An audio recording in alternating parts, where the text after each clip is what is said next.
Selamat kepada Joe Biden sebagai POTUS. Sehubungan dengan jabatan strategis dan penting tersebut, kita harus baca dan antisipasi apa yang dilakukan dalam masa jabatannya setelah menjadi Presiden Amerika ke-46 semenjak dilantik nanti 20 Januari 2021. Kita harus bisa menjawab apa efeknya untuk dunia, apa pengaruhnya untuk Indonesia, dan bagaimana negara Amerika ke depan memainkan dunia. Saya selaku pendukung Trump, juga sebagai sesama anti-globalis dan anti-komunis, harus mengakui perjuangan Trump selesai. Namun, konsep bernegara Trump tetap menjadi salah satu acuan saya bernegara yang memilih alasan atau aliran patriotik nasionalis. Sebagaimana semua sahabat pasti tahu, ke depan saya pasti tetap anti-globalis, anti-kapitalis elitis, dan anti-komunis. Prinsip ini akan saya terus pegang walaupun hanya sendirian. Itulah sikap bernegara saya. Sekedar mengingat informasi yang lainnya lagi. Dalam hal pilihan politik, maka strategi Bernie Sanders, kader Partai Demokrat yang kalah oleh Biden dalam pemilihan Partai Demokrat, adalah kebijakan dalam negerinya yang saya sangat suka. Jadi, dalam Mardigo Nation, kebijakan luar negerinya ala Trump patriotik nasionalis yang akan kita ambil. Dalam kebijakan dalam negeri, MMT-nya ala Bernie Sanders yang kita ambil. Kembali ke Joe Biden sebagai Presiden Amerika. Maka, seperti halnya manusia yang punya pengalaman bernegara yang panjang,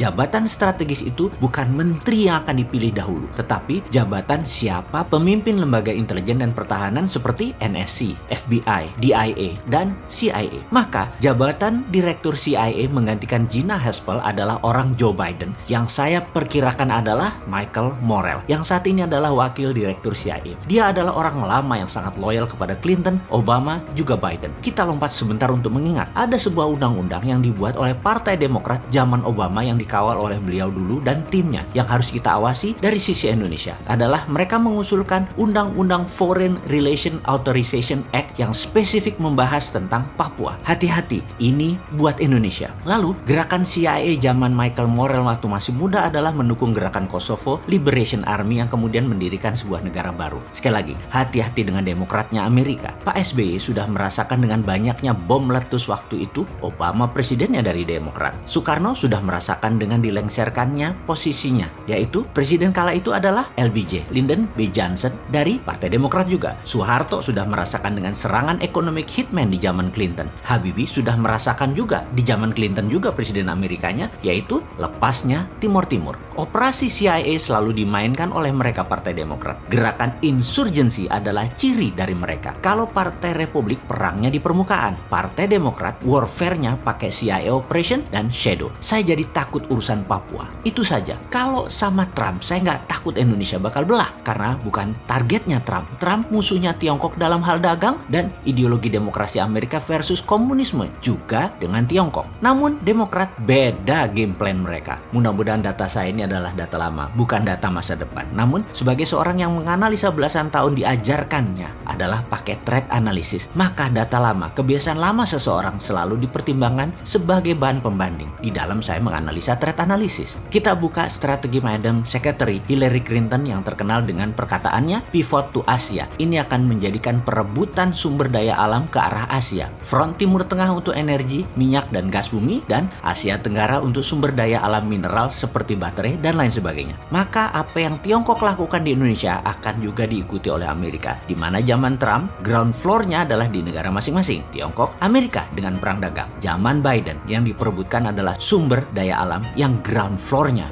bisa-bisa negara penghasil. Perangnya kalau minyak bumi, ya dar-der-dornya di Timur Tengah. Maka sumber daya alam mineral, non-fossil oil, jangan-jangan dar-der-dornya di Indonesia. Ini harus distrategikan. Ini harus dibuat counter insurgensinya. Cara tekan Indonesia, yaitu dengan Papua dan GAM dimainkan lagi oleh mereka. Ini cara klasik Demokrat. Sehubungan dengan hal ini, sengaja kita buka ke publik informasi seperti ini agar bernegara kita bisa melihat sisi lain, sisi ancaman. Jadi, wahai pejabat, pastikan kebijakan Anda menguntungkan rakyat dan membuat negara Indonesia selalu utuh. Hati-hati dengan shadow-nya Biden Partai Demokrat tersebut. Jangan sampai pada bingung terus nanti minta Bosman jadi wamennya Menhan. Kan ora cocok, Cak.